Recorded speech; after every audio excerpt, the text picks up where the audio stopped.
From the Virginia Audio Collective at WTJU 91.1 FM and Brown College at the University of Virginia, this is Circle of Willis, human stories of the science that shapes our world. If you have this great relationship, this mentorship type relationship with your teacher, and you know they're invested in you and your progress, and you feel invested in them and you want to do well and show them how well you can do, then you don't have to worry. Welcome back to Circle of Willis. I'm your host, Jim Cohn, and I'm joined once again by our producer, Sage Tangway. Hello. Well, it sounds like we're talking about emotions today and how they affect the process of teaching and learning. What can you tell us about our guest, Sarah Rose Cavanagh? Sarah's a psychologist and professor. She's a senior associate director for teaching and learning at Simmons University, and she teaches affective science and mental health. Her research is sort of at the intersection of emotion, motivation, and learning. And to that end, she's really thought more deeply than most people you're going to find anywhere about the role of emotion in the learning and teaching process. And she's thought deeply enough about it and researched the supporting scientific literature underlying it that she can come up with some really good and important recommendations, and she makes those. Now, she's also a huge presence on social media and in the sort of popular literature for psychology, where she has books on teaching called The Spark of Learning, a book about modern technology and communication called Hive Mind, and a new book coming out called Mind Over Monsters about supporting your mental health. So she's fascinating to me because she does a lot of different things, but she's really passionate about something that I'm also passionate about, which is getting the science out of the ivory tower, out of the little vaults of journal articles, finding what's really actionable about that science, and then teaching people about how they can use it. Boiled down, what she's really come to understand better than most is how the emotional communication of a teacher really does, in fact, affect learning and learning potential. Yeah, that concept totally makes sense to me. It's really fun and a lot easier to learn something from a teacher who is engaged with their subject on every level. Well, let's take a listen. Are you from Boston? I'm from Massachusetts, but I'm out west, Out west? Yeah, but then I did my undergrad at BU and my grad at Tufts and my postdoc at Tufts, and then I went So back you're to a Worcester. Boston or Yep, Worcester or yep. whatever. I don't know what the names around here. I can't understand any of them Yep. because they don't ever sound the way they're spelled. Yeah, Worcester. Worcester. Technically, it's Worcester. It's Worcester. Worcester. It's If you want the true accent. And the other thing that happens every time I come to Boston is that someone starts talking in that really thick Boston accent, and I can't believe it's real because it's so distinctive. Yeah, I got made fun of at BU a lot, and so I've tried to control my accent over the years because I Really? went, Why'd you yeah. get made fun of? Because you're at BU you got made Yeah, fun, but you're from. well, but I they're- know that's what I said. But So we're in Boston. So wait a second, I can't detect an accent. I know. I tried to get rid of it. What does it sound like when you're not hiding it? Can you do it anymore? Or did you train it out? If I get really tired or drunk, you hear it. Really? Yeah. Shoot, I didn't bring any drinks at all. Although sometimes it slips out when I'm teaching too. Like if I'm, I don't know, trying to do too much cognitive control or something, and I'll say something like semester. Semester. Semester. What semester is it? Yep. And the students laugh even though they all have the accent because they're pretty local, but they like catching me. I laugh too, but it's not a demeaning laugh. It's Yeah. like a wow, I love that. Yeah. So, what's your background? Were your folks professors? What's the story there? My mom was a junior high school teacher, and my dad worked in a home for boys. Wow. So they were both sort of Educator, yeah. professional types. Yeah. Right. My dad's a poet. That's great. Yeah. You went to undergrad at BU. What'd you study? Psychology and women's studies. Psychology and women's studies. Yeah. And did you go straight into grad school from there? No, I applied to grad schools, but only local ones because I didn't want to leave and was rejected everywhere. So then I worked for 2 years. I worked in an adolescent group home for a little while. And then I worked at UMass Medical School as a research coordinator and then reapplied to grad school and got in. And where'd you get in? Tufts. Tufts. Yep. Good school. Excellent school. Yeah. Good people. So you got your PhD in what? Experimental psychology. Did you know what you were going to do? What was your plan? I wanted to work in a small liberal arts college. That was the plan. And teach? Yep. So this is fascinating to me because it seems like a little bit of a rejection of the standard aspirational goal of like especially if you think about Tufts. Tufts is sort of in that R1 category of like, getting your PhD, getting an R1 university appointment, going through the whole thing and getting grants and you just didn't want to do that. Yeah. Tell me what you did. I mean, I wanted to do research and I do still do research, but I just loved teaching. So when I got my master's, I started co-teaching with a close friend, and Tufts University has this experimental college, which came up in the 60s. They developed it as a way to have things outside the regular curriculum, in terms of women's rights movement and civil rights and questions that weren't being asked in the regular curriculum. And so anyone can apply to teach in that. So graduate students can, like journalists can. And so we started teaching classes on popular film and mental illness. And then once I had my master's, I started teaching stats and intro and I taught a lot, and that's what I loved the most was the teaching. When I think of Sarah Rose Cavanagh, I think of teaching. I hope that's not. That's nice. I mean, because I really do. I mean, you have this presence on social media where I know you mostly that sort of emphasizes a lot of that. Yeah. And now you have this book. Can you tell me about the Spark of Learning a little bit? Yes. What inspired it and what's it about? My friend Jim Lang, who is at Assumption College with me, and he's the director of our Center for Teaching Excellence. Sort of all at the same time, he asked me to be the associate director for grants and research in the Teaching Excellence Center. And he asked me if I was interested in writing a book in his series. So he was writing a teaching and learning series that he wanted slim, really accessible books on teaching that were informed by science. That sounds like a great series. Yeah. Yeah, mine was the first one that came out, but the people we have lined up, there's going to be some good books. Dang. I think he wanted me to write on service learning because he knew I had done some service learning courses. And I said, well, could I write about emotions? Because I really love emotion. And he said, sure. It's essentially taking everything that we know from affective science and seeing those dynamics in the classroom. Yeah. And how we can use what we know about emotions to grab students' attention and to get them motivated and to help them remember and learn. So why emotion? You had emotion interests in grad school? Yes. Yep. So I work with Heather Uri as a postdoc on emotion regulation, and we've continued collaborations since then. And so that's always been kind of my bread and butter. And when I worked with Lisa Shin, she studies post-traumatic stress disorder to craft my thesis, and I was looking more at undergrads and emotion and attention. Right. So how does emotion facilitate learning? Well, emotion facilitates learning, I believe, because it takes all these limited cognitive resources that students come into the classroom with. They have a lot of distractions. They have a phone buzzing in their pocket. They're concerns about their next calculus exam. And I draw on cognitive load theory and the fact that they only have, so much attention, so much working memory, and that this is going to be siphoned off by just figuring out what you're asking of them, by changing their schemas and figuring out the learning process, and then by these distractors. And I think if you target emotions in your teaching style and in your assignments and in your assessments, that you can get students interested and curious and motivated to take more of those cognitive resources and direct them to learning and away from these extraneous distractions. When you say target emotions, what do you mean exactly? I mean a couple different things. So I review a lot of literature on performance style of the teachers, and I sometimes get some kickback about this idea. Okay. But when I reviewed a lot of the literature on learning, on persuasion, on all sorts of different aspects of what happens in the classroom, what I saw again and again is that how you present things matters. Yeah. How engaging you are, use of humor, Right. eye contact, gestures, this whole class of things called immediacy cues that say, I'm here in the present moment with you, and I'm not. So that's interesting. I've off in never La La thought about Land. that before. So one of the functions of these affective behaviors is to signal that I'm all in right Yep. now.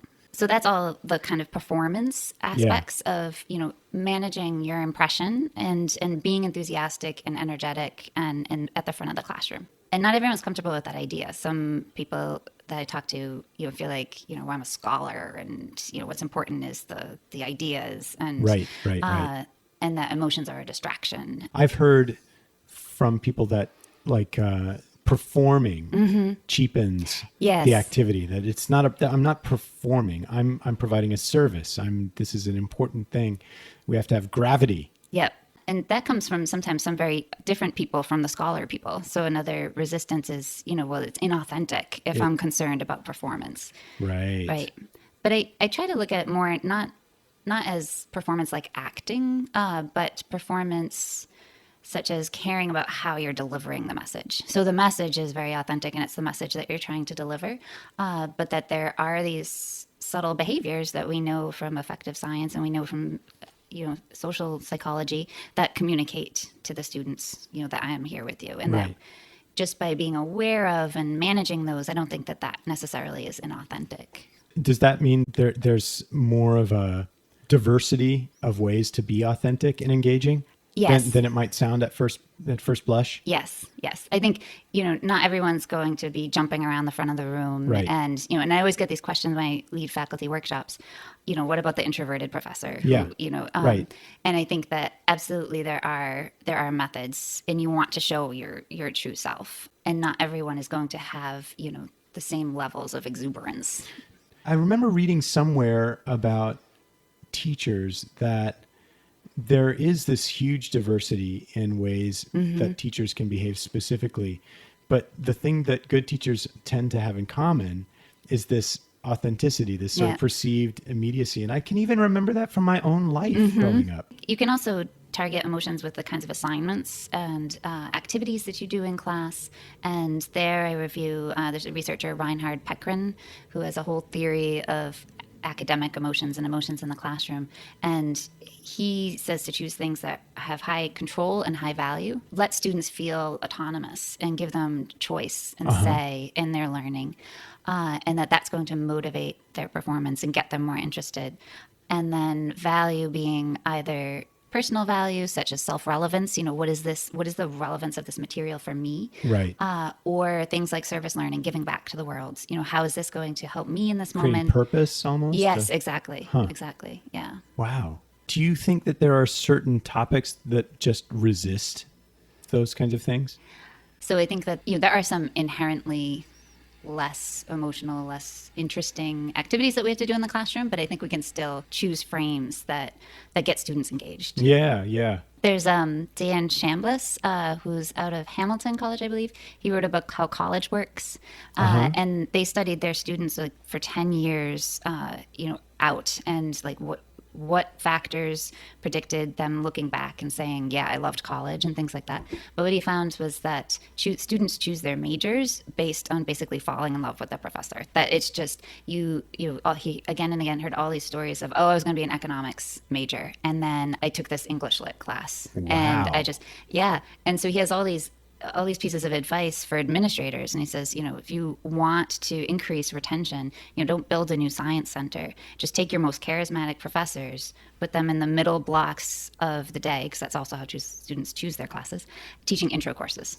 Wow. I've been thinking a lot about, and I just submitted an essay to Chronicle Vitae about status and privilege and power in the classroom. And I think that those student ratings, there may be some of that variance is some people are not teaching well, but I think that there's also all of these natural status hierarchies and basically like the professor over everybody else.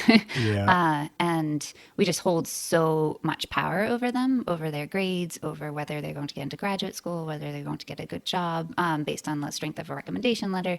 And they have this one opportunity to express back some power, and that's their one. Yeah. God, I hate it.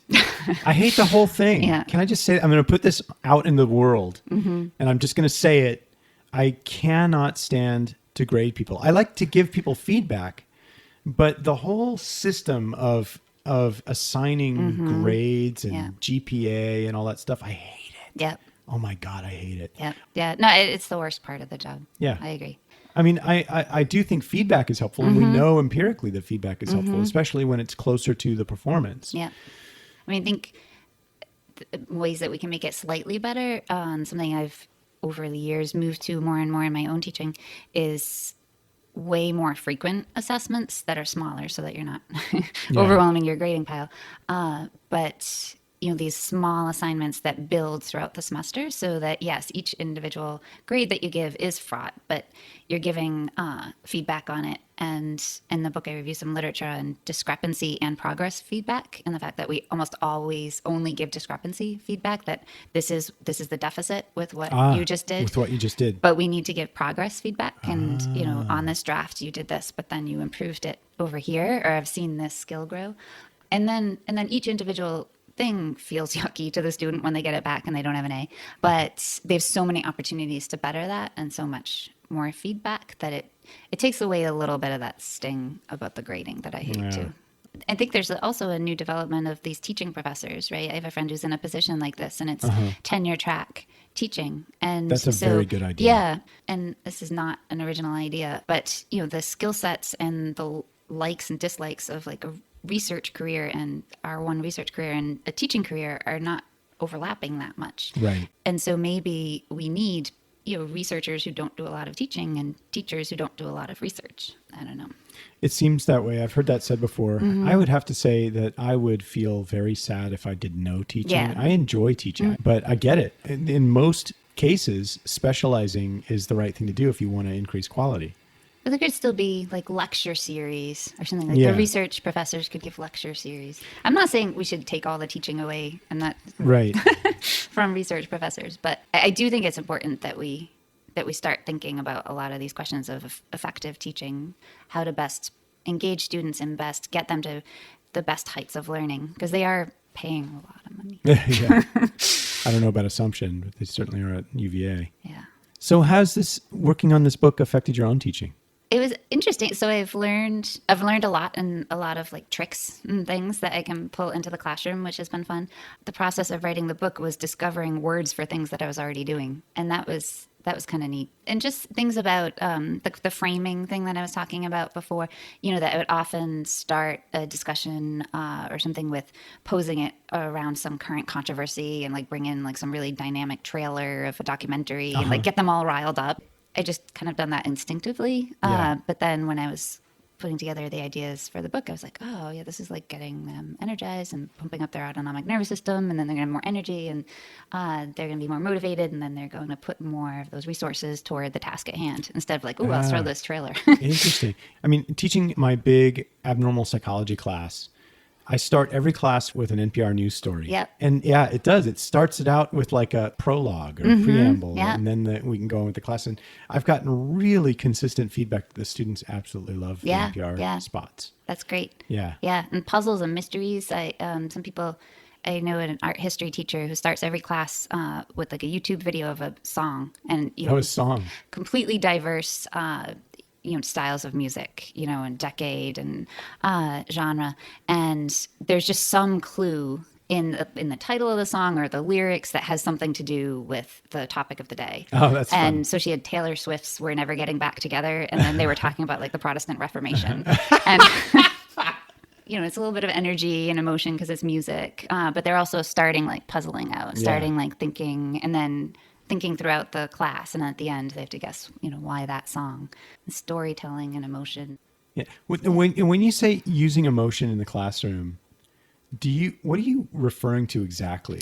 I address this up front in the first chapter or so of the book that I'm going to say emotion, but I don't really mean emotion. I wanted the book to have the word affective science instead of emotion science, but the publishers were like, no, nobody knows how to even say that. Yes. But I get into the, all of the controversies about what an emotion is, what counts as an emotion, or the basic emotion, the dimensional emotions, things. Because they talk about flow and interest and curiosity, and these are probably not emotions, but they're emotional states. Right? Yeah. I mean, these are emotional things, right? Yeah. And this is one of the things that I like. Eddie Harmon Jones has started making this distinction. He's like, I don't necessarily talk about emotions per se or of any one class or type, but I talk about emotional processes. Yes. Yep. That's kind of the approach that I take. Yeah. Because things like curiosity, they're effectively tinged, and it involves reward processing in the brain. And yes, we can talk about it as an emotional experience. I think that's great because it is true when you think about feeling curious or feeling interested. We don't often think of emotion, but what in the hell else is it?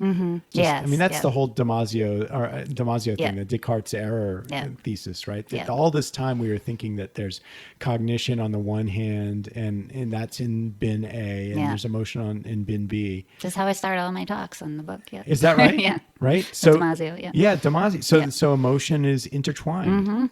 Constant and continuous interaction. Constant and continuous interaction. Yeah, it's Kiverstein, I think. Yeah. Yeah. And you can use one to slingshot sort of the other. Yeah. Right? Yeah. I think they're like gears that like influence each other. And then we also have to turn down emotions sometimes, emotion regulation. So I talk about anxiety in the classroom. And this is part of your research too, right? Yes. This is Yes. Yeah. So I talk about it in the book and focus a lot on anxiety because students, as you I'm sure are aware, are quite anxious about everything. Heather Urey and Jim Lang and Carl Fulweiler and Jeffrey Burke and I, we have a grant from the Davis Education Foundation, and we're testing out the idea can we give students some tools from emotion regulation at the start of class, and does it benefit their learning in that class or to the end of class? So we're using iPads and giving them some information from mindfulness and from emotion regulation, cognitive reappraisal. And they do this little thing on the iPad, a little intervention.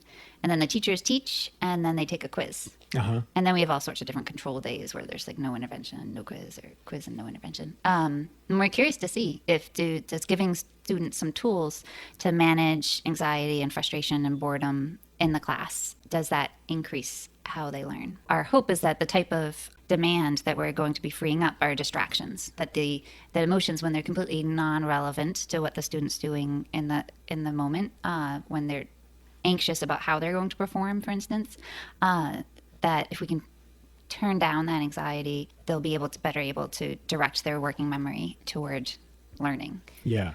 I think also about vigilance, like threat vigilance. I'm actually working on a paper right now with a dear friend and colleague named Kathy McKnight, who has been looking all over the world at factors related to effective learning outcomes. Oh, great. And the number one is the relationship between the student and the teacher.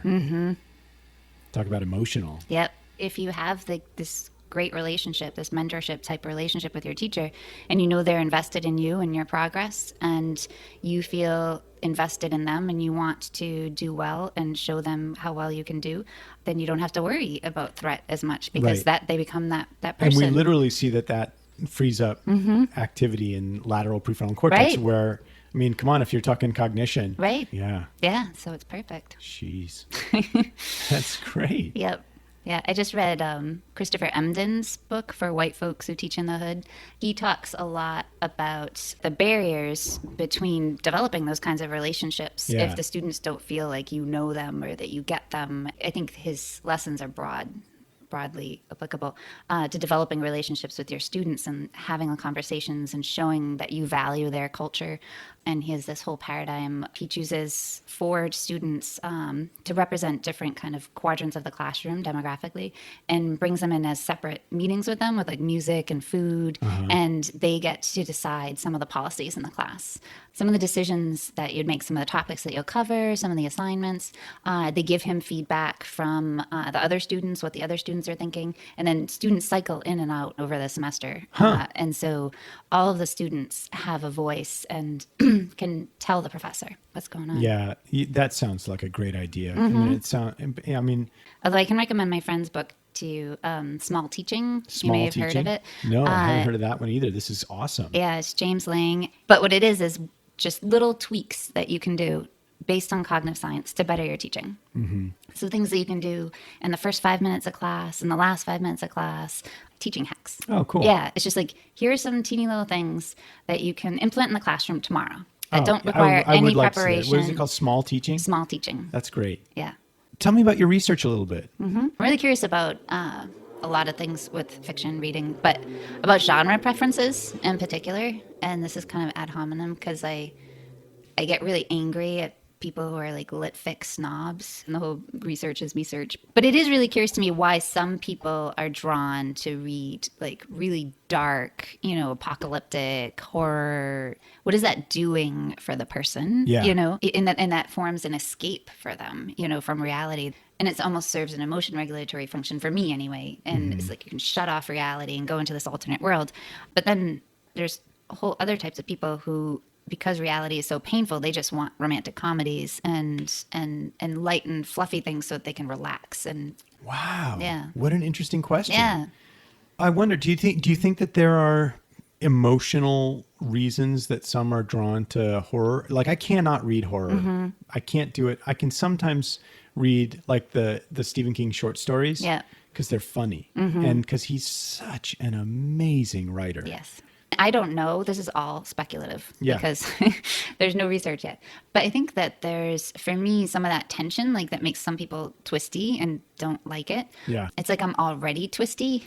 And like it soothes you. Yes, because it's like, okay, I always think there's a monster under the bed. And so here, there is a monster under the bed, and that's like reaffirming for me. Wow. But then the monster resolves, and I think probably so it's a little psychodrama for you. Yes, and so it like untwists me because of that. Wow. Yeah, and there's a magic in writing that it's immersive, and only some writers can do that, like truly immerse you. Yeah. Hook you and bring you down into that world. Yeah. I think the common theme here is that there's this emotional component. Yeah. I love this kind of thing. Yeah. Well, I think I see it as all related to what you're talking about in researching too. It's like the overlap between self and other and social baseline.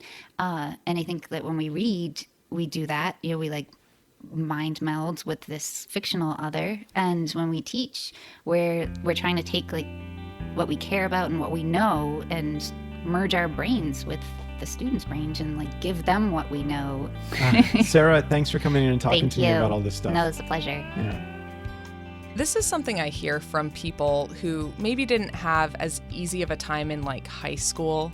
Once they're adults and kind of get to learn on their own, I hear a bunch of people who realize, wow, I was taught incorrectly. Not that they were taught incorrect information, but they realized that the teachers they had, at least in certain subjects, didn't know how to connect their own emotions as the instructor to what they were supposed to be cultivating in the students. Yeah.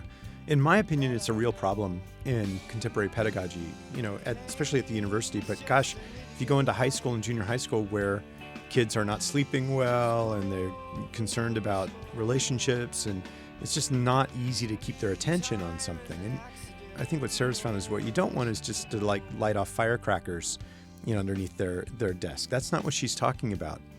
She's talking about figuring out how to inspire a desire to learn.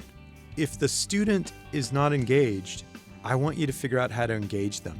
Your job every morning is to get up and figure out how to make what you teach inspiring. Right. I don't care what it is. The tricky thing is that we're still early in the development of this kind of pedagogy. People like Sarah are going to lead the way. She's already leading the way.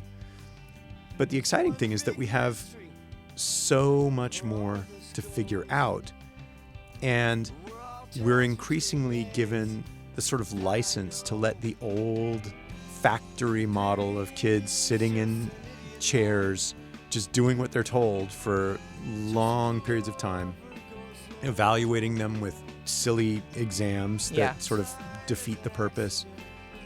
All of these things, I think, before long, are going to be things of the past, and I will not miss them. Oh, yeah. I mean, I certainly hope so. As a burned out, gifted kid who did really well in public high school, even for kids who do really well in that doesn't mean that their experience of learning is like positive or something they want to continue in that way. Absolutely. I was a terrible student. I hated school until I started working with a few really gifted teachers who let me deviate from the beaten path.